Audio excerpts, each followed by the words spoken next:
Punta tayo ngayon sa cage. Ayan. Papakita namin sa inyo yung lobster namin. So ilalaglag namin sa cage. Nabili namin sa ibang barangay. So eto ngayon, dito tayo. Ayan. Malapit lang yung pupuntahan natin. Diyan lang. Sobrang init at napakalmado ng dagat. Ayun o. So ayan, nakikita nyo, napakaganda, napakakalmado ng dagat ngayon. Kaso nga lang sobrang init. Ayun yung cage na pupuntahan natin. Diyan tayo maglalagay ng mga lobster natin.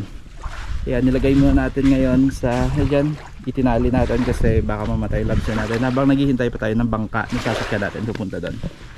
Ayun. Sobrang init, parang summer ulit. Paps, thank you, gamot sobrang init. Yan, si Paps RC, ito yung kasama natin. So yun, pagkatapos namin imiminto, pupunta na tayo ng cage. Ito mga kaisla, kung naaalala nyo, nung nag-vlog tayo last 2 years, COVID ata yun. COVID yun, Mark, no? Napupunta tayo ng Us-Usan, yung pinasikat natin yung lugar ng Us-Usan, yung mahabang sandbar. Diyan na yan banda, malapit lang dito, travel tayo siguro ng 5 to 7 minutes. Andyan na tayo sa Us-Usan. Ayan, malapit lang sa amin. Mali pala yan, no? Yung pangunahing hanap buhay talaga yung mga tao dito na taga Cebu, nag-is cage na mga bangus. Ayun, kaso nga lang bad trip, hindi natin naabutan. Kanina may harvest sana ng bangus, hindi tayo nakaabot kasi na-late kami, madami pang ginawa. Ayan, papasilip na lang namin sa inyo yung cage ng bangus at saka kung saan namin nilalagay yung mga lobster. So ayun, sasakay tayo ng bangka. Ayan yung ating lobster. Ayan, ayan, kakarga na natin sa bangka, dadalhin sa cage.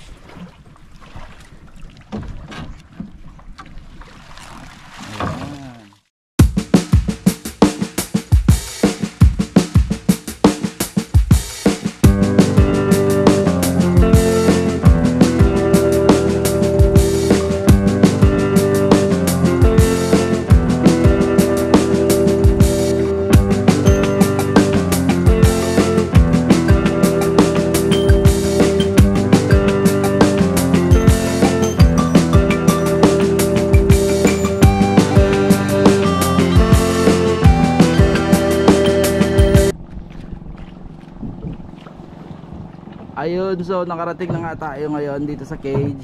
Ayan, op. So aakyat pa tayo dyan patungo sa ibabaw, tapos dyan natin lalagay sa ilalim. Ayan.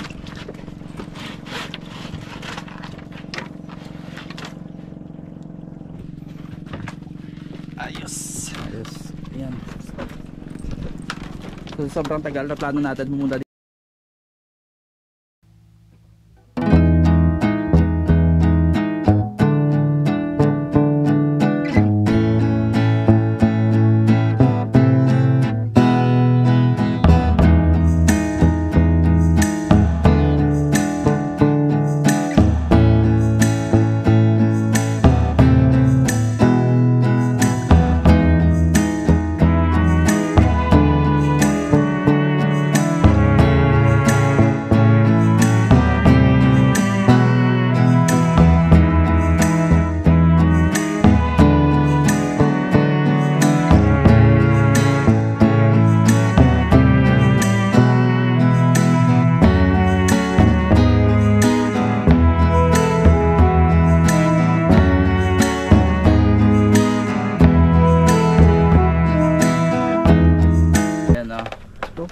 So nakikita mo yung isa.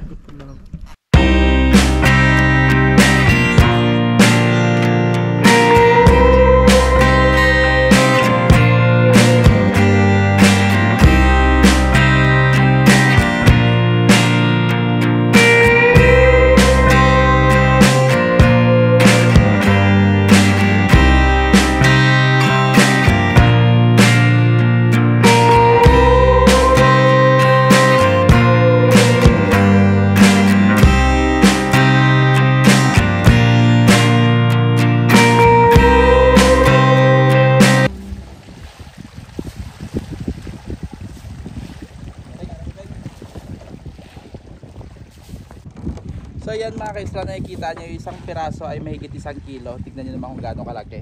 Kasi laki na ng palad ko. Ito yung dalawa, aabot ng 2 kilo. Ayan, so ito yung kauli-uli ang ilalagay natin sa case. Yan, sobrang laki, diba? Yan.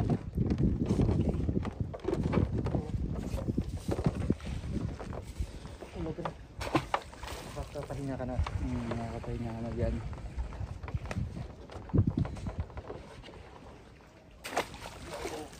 Bakit na ito mo? Kayo pa paano mag-ubod. So yun, nakikita nyo ngayon na malapitan kung paano pinapakain yung mga bangus. Sa amin na yan lang. Kasi isang araw, ilang beses pinapakain yung bangus? Depende. Depende sa hataw ng kain ng bangus. Pero pag malaki na, naka-grower ka na feeds. Pag marami yung Kapag maliit, iba yung feeds. Kapag magkita, iba din. parang nag-alaga ka lang ng baboy. Oo. Habang yun ito, grower na yan. Grower feeds na yan. Pag ganito karami, pag lumaki ito, mga lagay natin pag umabot to ng mga 3 buwan kalate o 4, kakain na to 6 na sako sa isang araw. Grabe no, 6 na sako. Sobrang gasto. Ganun nyo naman kasi kung gaano kadami yung bangus. Maganda din to sa mga nagnenegosyo. Siyempre, ito din yung pangunahing hanap buhay dito. Gaya ng sabi ko kanina, yung mga taga-Sibunan. Ito talaga. Kaya makita nyo madaming mga cages dito. Puro cage. Yung pinagkunan natin ng lobster, madami ding cage yun. Doon sa mga taga, saan yun? Puyo? Ano yun? Kupo. San Isidro. Ayan. San Isidro. So punta tayo doon sa kabila. At mas okay to daanan. Tutor tayo ngayon ni Pops RC sa kanilang cage. Ayan. Tutor tayo. Magpapakain din tayo ng bagus. Paka natin, baka miradyo tayo sa ilalim. Pops. Ibong pala. Yan yung salong-salong sa mga isda. Pinakain yan. Hindi na atake. Natali kaya kita mo yung may net. Pops, parang nila na ulit ako. Ano yan? Nakasabit yan sa net. Minalas. Minalas. Mark, isubit mo nga. Ito daw, sabi ni Pops RC, minalas yung ibon. Kasi yan yung malas daw dito sa cage. Eh nakikita nyo na yung mga ibon na dumidiretso sa dagat, yung kumakain talaga ng mga isda. Ayan, napakalaki. Kaso nga lang, minala siya. Kaya nakabitay. Sumabit lang siya sa, ano, sa net. Sumabit sa net, Pops, ha? Sumabit sa net. Ang laki. Yan naman. Sabihin mo nga, Mark. Oh, parang agila.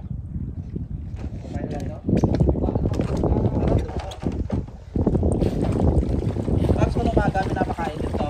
Umaga, tanghali. Kahit ano, papuntang tanghali.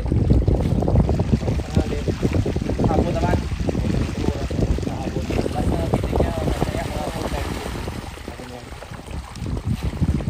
Grabe na kapag may negosyo ka na ganito, may kapital ka lang, tatama din sa'yo yung swerte kapag nag-harvest na kayo.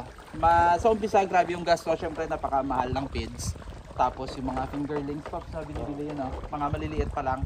Hanggang ilang months nga yan bago mag-harvest? Depende sa laki ng ano. Depende sa laki ng... Minsan may 5 months, minsan pupuntang 6 months. Pero yung iba, madalas 4.5 to 5 months. 4.5 to 5 months pwede na kayo mag-harvest. Yun nga lang, dapat may capital talaga kayo kasi malaki din yung capital sa ganitong negosyo. Dapat naka-budget yun ang gusto. Sa madaling salita, dapat may million na kayo kasi yan yung ipa-rolling nyo mula sa feeds, saka yung mga maintenance. Ayan, hanggang makabawi kayo kapag nag-harvest na. Pops na. Ilang taon na kayo nag-negosyo ng bangus, Pops? Dalawa na siguro, 2 taon. Tagal na din, ano? So, nakakabawi naman ako. Okay lang pag negosyo ka, pag hindi ka tinamaan ng bagyo. Yun lang yun. Yung naalala niyo yung bagyong Odette. As in, nasira lahat, Odette. Sira talaga yung mga cages dito. Yun, nakabawi din sa katagalan, nakabawi din yung mga tao dito. Back to zero talaga yun, no? Back to zero Mula talaga sa pagpapatayo ulit ng ano. Bagong lambat. Bagong lambat. Bagong mga kawayan, lahat. Back to zero eh. Malakas si Odette. Lakas ni Odette. Madami yung ano, madami yung napisala dito. Imagine pag lumaki ito. Magkano yung isang sako? 1,145. 1,145. Tapos pagpakain ka sa isang araw, 6 na sako, imagine. Grabe na, ilang libo yung ano, yung konsumo sa isang araw. Lagay mo lang natin sa isang araw, 6,000 kinakain ng isang case. Grabe. Imagine, 6,000. Saka kukuha ng pera. So ilang, dapat talaga may milyon kayo kasi sa within 4 months to 5 months na pag-aalaga ng bangus, tsaka nyo ba i-harvestin, kaya malaki talaga yung gasto.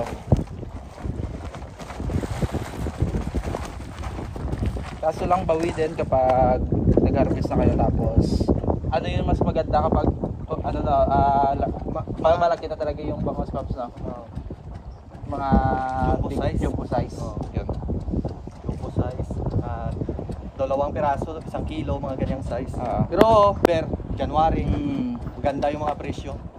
maganda yung presyo kapag kasi may mga Chinese New Year. Tapos sa celebration ng mga Christmas. Naghahanap ng mga tao ng mga isda. Maraming bonus yung mga tao, marami ng pera kapag yun, 4 months December. So syempre, hindi tayo magpapaulit. Mag-draw tayo dito para makita talaga natin yung area. It's kind of funny that the more we pass time, the more we need to set them rewind. And 19 was the year I had to leave you, but now I'm seeing all the signs. Is this really happening? I can't believe it's true. I'm just as